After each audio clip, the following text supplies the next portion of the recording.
change in people's responses? Are people in your writing talking about the Doug Ford PC party? Is it in a good way, in a negative way, or is it coming up at the door? Or?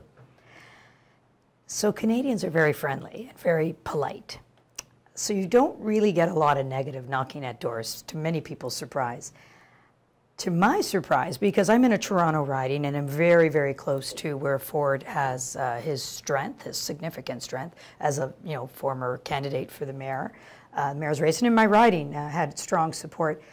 The few people who've mentioned it, and I have to say they've been women, have said, I cannot support Ford. I look at it from a different perspective. My concern isn't about Ford per se. It's about the fact that we're 8 weeks away from an election, and I have no idea. Honestly, I have really no good, comfortable idea as to what their platform is. And I am so afraid of them implementing cuts where we have made tremendous progress for my constituents and for residents throughout Ontario. So I really am anxious to have them introduce a platform, a costed platform like our budget, something that I can sink my teeth into, that I can consider, and that I can review for my constituents, so that when we're talking at the doors, it's not about Ford, it's not about Wynne, it's about what's right for Ontario. It's not about 15 years. 15 years is irrelevant if 15 years today is good. If we've got good decisions. I say to my voters, don't vote change for the sake of change. Make the right decision. Make a costed, thoughtful decision. We're trying to engage youth. And if youth are going to get engaged, if millennials are going to get engaged, they want to understand the numbers. They don't want just talk. They don't want to hear just rhetoric. They want to understand your platform, what you stand for and why, and how you factored that in. How are you going to make us as Ontarians pay for these plans?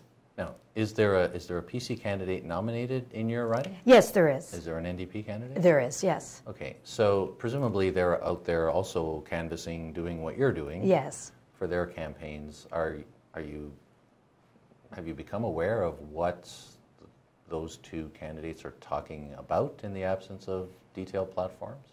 Well, to my surprise, so my riding, just to give you some perspective, historically the challenge, at least provincially, has been from the NDP party.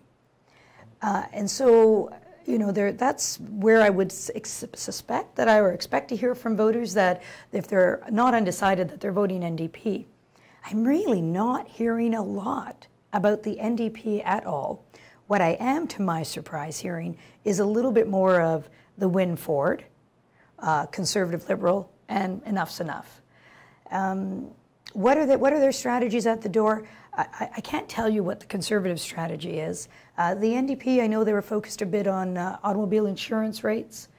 Really, I don't think there's much that they can tackle into what we've introduced. I mean, certainly we've heard Horwath speak to wanting more and not supporting this budget.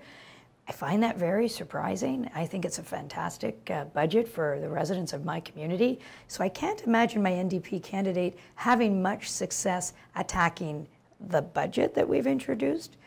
But I'm really not hearing a lot about the other parties' platforms. Certainly at the provincial level, we have been hearing that when you look at not only the budget initiatives, but things like the minimum wage, that the PC party saying that the Liberals are going too far, too fast. And the NDP are saying, I guess I should switch hands here, the NDP are saying that it's not fast enough, not far enough. It can't happen soon enough, and that they would do